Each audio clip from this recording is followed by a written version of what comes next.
Hare Krishna. Welcome to my channel Krsnatarian.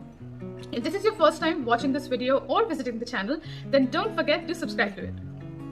If you have been watching my videos regularly but haven't yet subscribed, then please subscribe to it. If there are any constructive feedbacks or any queries related to the recipe, food or the diet of Krishna consciousness or Krsnatarian, then please write to me in the comment section and I will be happy to respond to you.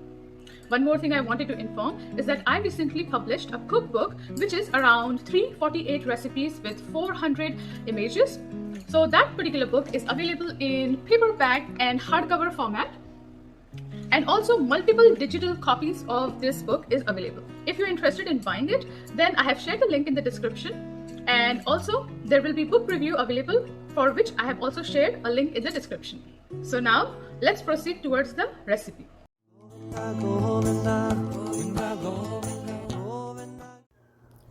Hare Krishna. Welcome to the Krsnatarian way of cooking. First of all, I wanted to apologize that I haven't been posting cooking videos recently because of many events and busy schedule. So please pardon me on that. I will try to post quickly more videos after this one. So today's recipe, what I'm going to share with you is actually Paneer Tikka. I have a Paneer Tikka recipe in my cookbook, which is little different I have made. So I just wanted to share with you a different version of it.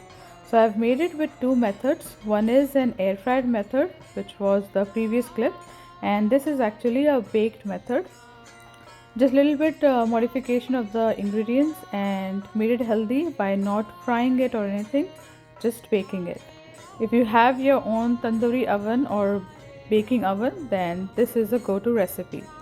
So let's go towards the video. So here I have taken around 600 to 700 grams of block of paneer. Start slicing this paneer vertically and horizontally. Make sure the cubes are thicker.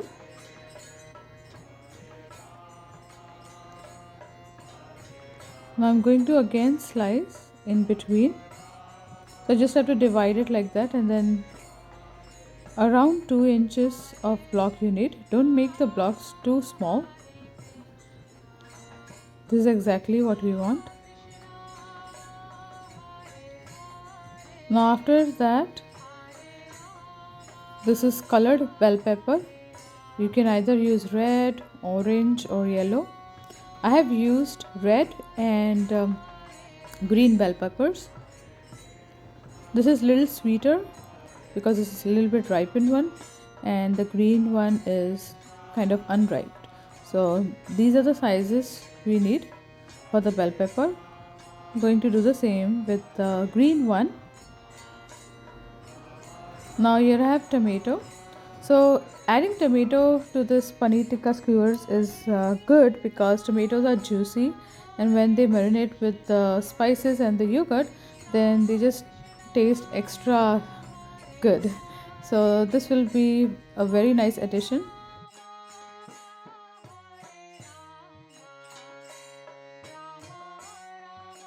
If you see, I have removed certain internal part of the tomatoes. That is just because you don't want extra juice or seeds part of it. Otherwise the internal part of it will become soft and may drop from the sticks. I didn't want you to take chances. So now here I have all the paneer, bell pepper and tomatoes. I have added around 1.5 teaspoons of turmeric powder, and then here I have around half tablespoon of white pepper powder. If you don't have that, you can use black pepper powder, not a problem. I put a little bit of hing also on top of it. Now I added around 2 teaspoons of ginger powder. The thing is, you can use fresh ginger, grated ginger as well, but I wanted to use just ginger powder. I have added around 1.5 tablespoons of safe chaat masala powder. Now here is the main ingredient. This is called smoked paprika. So how we don't have the charcoal to make it that smoky flavor. So I have got this smoked paprika, which is actually red chili, but the paprika is very mild, it's not spicy, and All it is that paprika has been burnt with like around the wood, so that's why it has that smoky flavor. So I added that around 1 tablespoon. I'll try to put the link in the description for it. And then I added around 2 cups of thick yogurt. So if you have a little bit water yogurt, what you do, you just drain the whey out and add the thick part of the yogurt on it.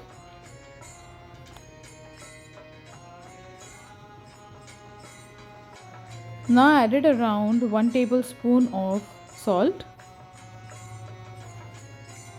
I'm going to add around 1 tablespoon of oil. Any kind of oil will do. Olive oil and sunflower oil is what I prefer. Then I'm going to mix it nicely. Make sure all the spices and yogurt, they all get nicely coated with the vegetables and the paneer. And now the quick method to actually marinate this paneer and veggies is by putting them in the fridge. So what I did was I mixed everything very nicely. I think it took me around like 5 minutes full to mix everything good. And then I wrapped with a surround plastic like this and kept it in the fridge for around 1 hour. 1 hour is enough. If you are keeping it in fridge or even freezer will do. And then here I have those sticks, also called as skewers. So I removed my marinated paneer and veggies out. You see it's chilled, that's why I kept it at a very nice chilly section of the fridge. So it's nicely coated. Now I'm going to start adding the paneer and the veggies. So what I did was, first I added the paneer, then the bell pepper, then again paneer, then tomato, and then again paneer. So like that I have added them on the sticks. The thing is, I did 2 methods. One was the air fried method. So the sticks I divided into 2 for the air fry because my air fryer is not that big. So this is the air fry method.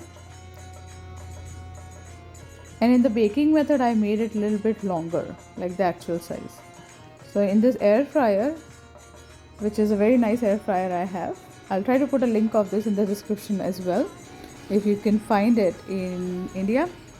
So on air frying section 400 for around 20 minutes. Now here I also prepared the baking ones. I kept the oven preheated on 400 Fahrenheit. And 10 minutes have been passed and I'm going to very gently roll it like this. You can even put a parchment paper if you are not confident in turning the tikkas. So I did it very carefully.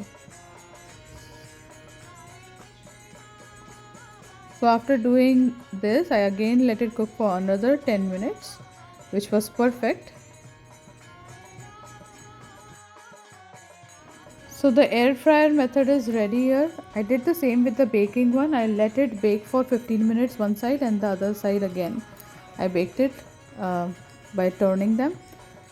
I drizzled some lemon juice on top and then I sprinkled some chopped cilantro, which is also called as coriander leaves.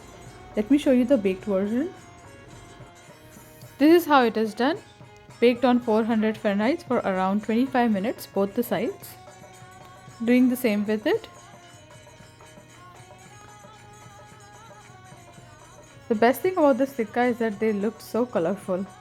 So this tikka I am going to also place it on a plate. Now I am going to place a tulsi leaf and offer it at the lotus feet of Sri Krishna. Thank you very much. Hare Krishna.